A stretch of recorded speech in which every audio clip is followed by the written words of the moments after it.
The Repairer of Reputations. From The King in Yellow by Robert W. Chambers.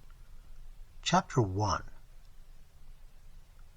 Toward the end of the year 1920, the government of the United States had practically completed the program adopted during the last months of President Winthrop's administration.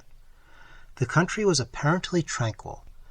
Everybody knows how the tariff and labor questions were settled.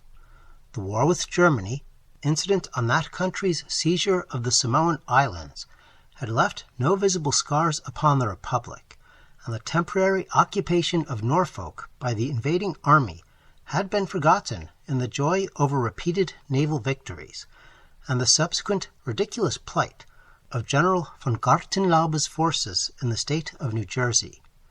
The Cuban and Hawaiian investments had paid 100%, and the territory of Samoa was well worth its cost as a coaling station. The country was in a superb state of defense. Every coast city had been well supplied with land fortifications. The army, under the parental eye of the General Staff, organized according to the Prussian system, had been increased to 300,000 men, with a territorial reserve of 1,000,000. The 6 magnificent squadrons of cruisers and battleships patrolled the 6 stations of the navigable seas, leaving a steam reserve amply fitted to control home waters. The gentlemen from the West had at last been constrained to acknowledge that a college for the training of diplomats was as necessary as law schools are for the training of barristers. Consequently, we were no longer represented abroad by incompetent patriots. The nation was prosperous. Chicago, for a moment paralyzed after a second great fire, had risen from its ruins, white and imperial, and more beautiful than the white city which had been built for its plaything in 1893. Everywhere good architecture was replacing bad, and even in New York, a sudden craving for decency had swept away a great portion of the existing horrors. Streets had been widened, properly paved and lighted, trees had been planted, squares laid out, elevated structures demolished, and underground roads built to replace them.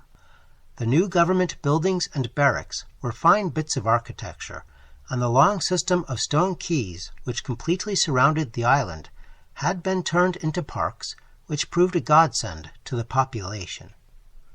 The subsidizing of the State Theater and State Opera brought its own reward.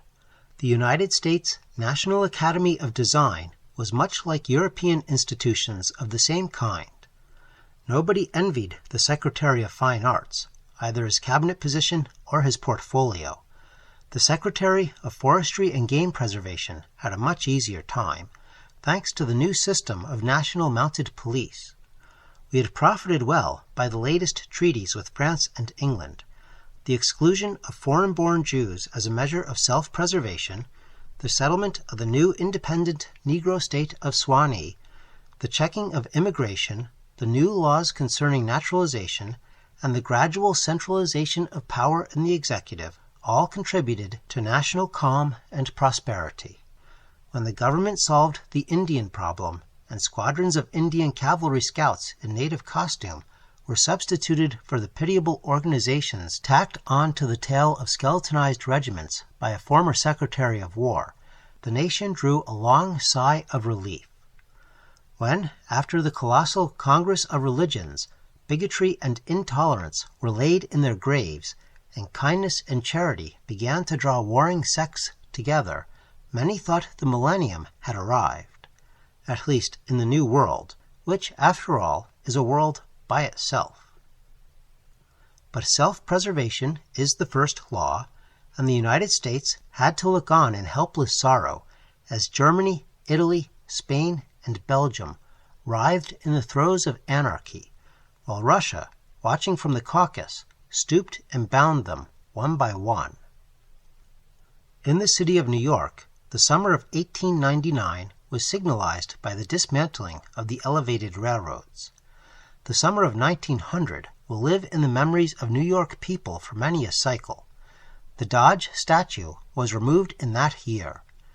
In the following winter began that agitation for the repeal of the laws prohibiting suicide which bore its final fruit in the month of April 1920, when the first government lethal chamber was opened on Washington Square. I had walked down that day from Dr. Archer's house on Madison Avenue, where I had been as a mere formality.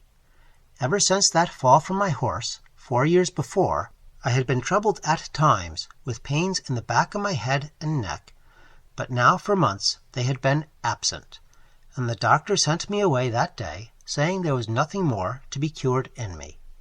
It was hardly worth his fee to be told that. I knew it myself. Still, I did not grudge him the money. What I minded was the mistake which he made at first. When they picked me up from the pavement where I lay unconscious, and somebody had mercifully sent a bullet through my horse's head, I was carried to Dr. Archer, and he, pronouncing my brain affected, placed me in his private asylum, where I was obliged to endure treatment for insanity. At last he decided that I was well, and I, knowing that my mind had always been as sound as his, if not sounder, paid my tuition, as he jokingly called it, and left. I told him, smiling, that I would get even with him for his mistake, and he laughed heartily and asked me to call once in a while. I did so, hoping for a chance to even up accounts, but he gave me none, and I told him I would wait. The fall from my horse had fortunately left no evil results. On the contrary, it had changed my whole character for the better. From a lazy young man about town, I became active, energetic, temperate, and above all else, ambitious. There was only one thing which troubled me, and I laughed at my own uneasiness, and yet it troubled me. During my convalescence, I had bought and read for the first time The King in Yellow. I remember after finishing the first act that it occurred to me that I had better stop. I started up and flung the book into the fireplace. The volume struck the barred grate and fell open on the hearth in the firelight. If I had not caught a glimpse of the opening words in the second act, I should never have finished it.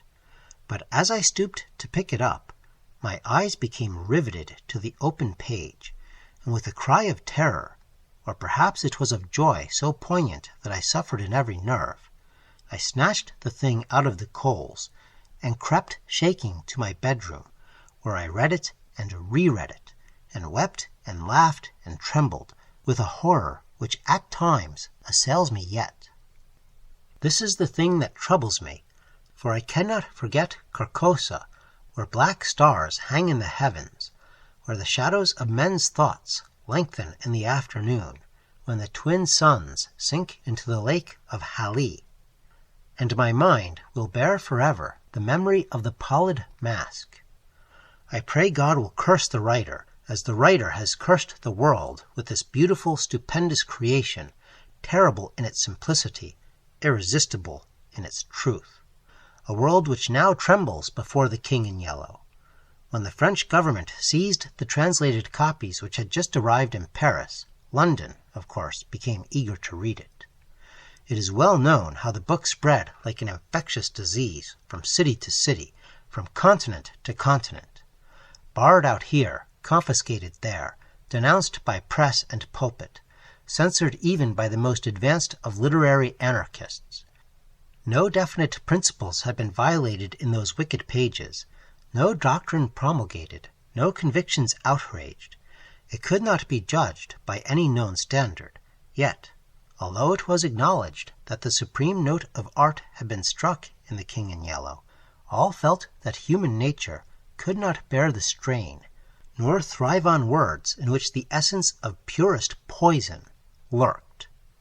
The very banality and innocence of the first act only allowed the blow to fall afterward with more awful effect. It was, I remember, the 13th day of April, 1920, that the first government lethal chamber was established on the south side of Washington Square, between Wooster Street and South Fifth Avenue. The block, which had formerly consisted of a lot of shabby old buildings, used as cafes and restaurants for foreigners, had been acquired by the government in the winter of 1898. The French and Italian cafes and restaurants were torn down. The whole block was enclosed by a gilded iron railing and converted into a lovely garden with lawns, flowers, and fountains. In the center of the garden stood a small white building, severely classical in architecture and surrounded by thickets of flowers. 6 Ionic columns supported the roof, and the single door was of bronze. A splendid marble group of the Fates stood before the door, the work of a young American sculptor, Boris Yvain, who had died in Paris when only 23 years old. The inauguration ceremonies were in progress as I crossed University Place and entered the square. I threaded my way through the silent throng of spectators, but was stopped at 4th Street by a cordon of police. A regiment of United States Lancers were drawn up in a hollow square round the lethal chamber. On a raised tribune facing Washington Park stood the governor of New York, and behind him were grouped the mayor of New York and Brooklyn, the inspector general of police, the commandant of the state troops, Colonel Livingston, military aide to the President of the United States, General Blount, commanding at Governor's Island, Major General Hamilton, commanding the garrison of New York and Brooklyn, Admiral Buffby of the Fleet of the North River, Surgeon General Lansford, the staff of the National Free Hospital, Senators Wise and Franklin of New York, and the Commissioner of Public Works. The tribune was surrounded by a squadron of hussars of the National Guard. The governor was finishing his reply to the short speech of the Surgeon General. I heard him say, "The laws prohibiting suicide and providing punishment for any attempt at self-destruction have been repealed. The government has seen fit to acknowledge the right of man to end an existence which may have become intolerable to him through physical suffering or mental despair. It is believed that the community will be benefited by the removal of such people from their midst. Since the passage of this law, the number of suicides in the United States has not increased. Now the government has determined to establish a lethal chamber in every city, town, and village in the country. It remains to be seen whether or not that class of human creatures from whose desponding ranks new victims of self-destruction fall daily will accept the relief thus provided." He paused and turned to the white lethal chamber. The silence in the street was absolute.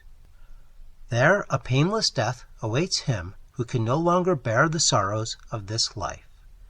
If death is welcome, let him seek it there.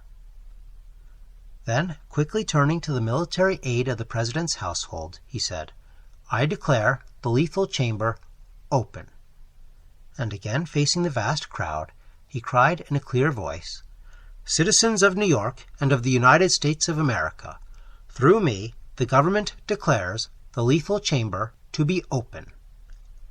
The solemn hush was broken by a sharp cry of command. The squadron of hussars filed after the governor's carriage, the lancers wheeled and formed along Fifth Avenue to wait for the commandant of the garrison, and the mounted police followed them.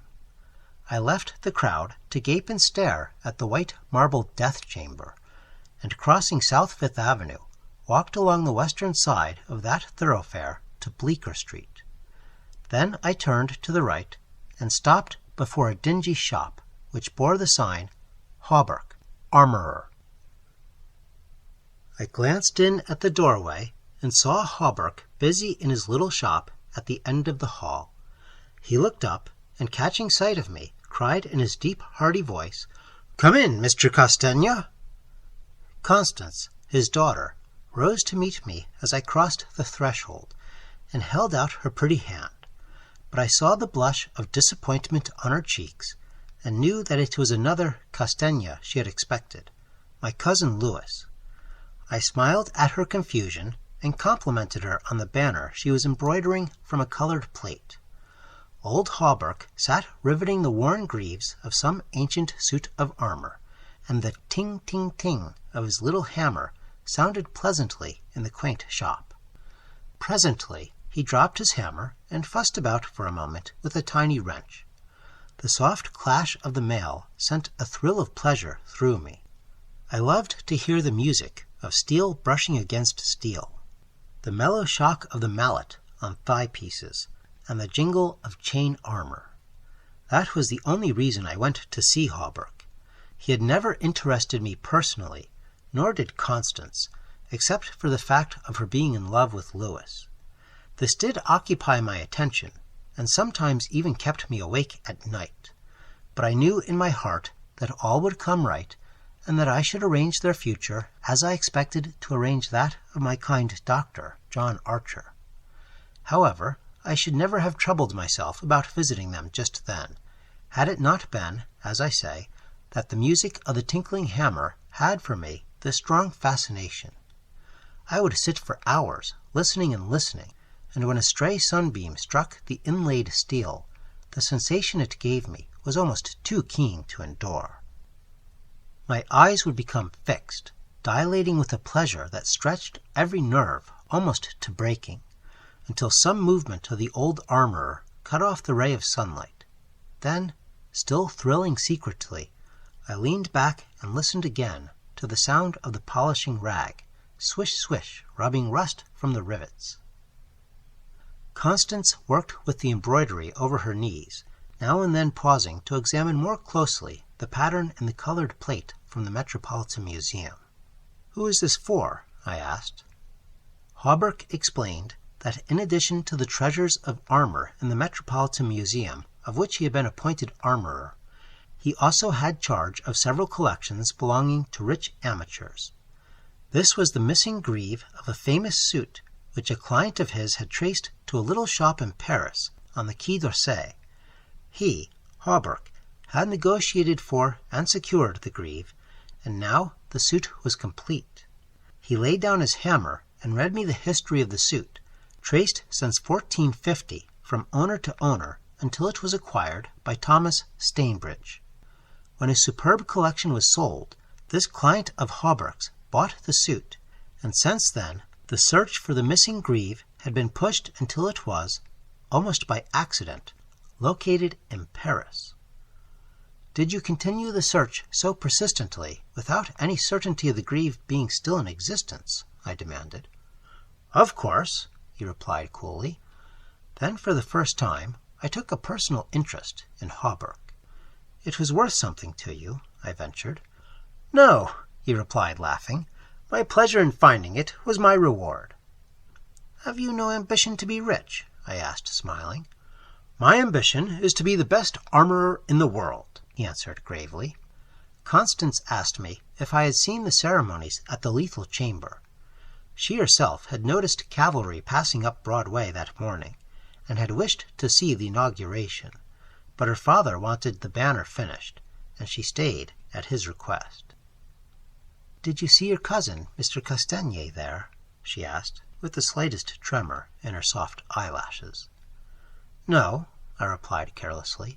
"Lewis's regiment is maneuvering out in Westchester County." I rose and picked up my hat and cane. "Are you going upstairs to see the lunatic again?" laughed old Hawberk. If Hawberk knew how I loathe that word lunatic, he would never use it in my presence. It rouses certain feelings within me which I do not care to explain. However, I answered him quietly. "I think I shall drop in and see Mr. Wilde for a moment or two." "Poor fellow," said Constance, with a shake of the head. "It must be hard to live alone, year after year, poor, crippled, and almost demented. It is very good of you, Mr. Castaigne, to visit him as often as you do."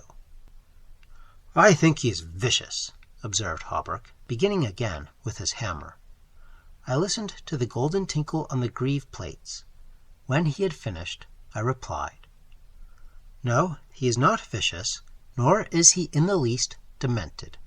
His mind is a wonder chamber, from which he can extract treasures that you and I would give years of our life to acquire." Hawberk laughed. I continued a little impatiently. "He knows history as no one else could know it. Nothing, however trivial, escapes his search, and his memory is so absolute, so precise in details, that were it known in New York that such a man existed, the people could not honor him enough. Nonsense, muttered Hawberk, searching on the floor for a fallen rivet. Is it nonsense? I asked, managing to suppress what I felt.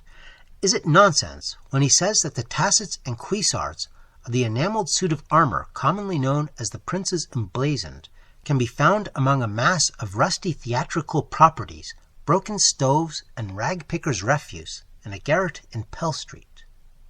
Hawberk's hammer fell to the ground, but he picked it up and asked, with a great deal of calm, how I knew that the tassets and left cuissard were missing from the Prince's Emblazoned. I did not know until Mr. Wilde mentioned it to me the other day. He said they were in the garret of 998 Pell Street. Nonsense! He cried, but I noticed his hand trembling under his leathern apron. Is this nonsense too? I asked pleasantly. Is it nonsense when Mr. Wilde continually speaks of you as the Marquis of Avonshire and of Miss Constance? I did not finish, for Constance had started to her feet with terror written on every feature. Hawberk looked at me and slowly smoothed his leathern apron. That is impossible, he observed. Mr. Wilde may know a great many things. About armor, for instance, and the Prince's Emblazoned, I interposed, smiling.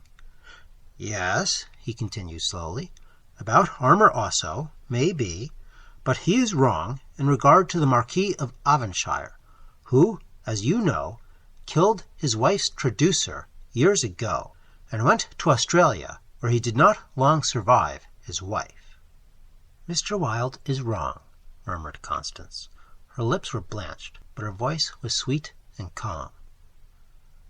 Let us agree, if you please, that in this one circumstance, Mr. Wilde is wrong, I said.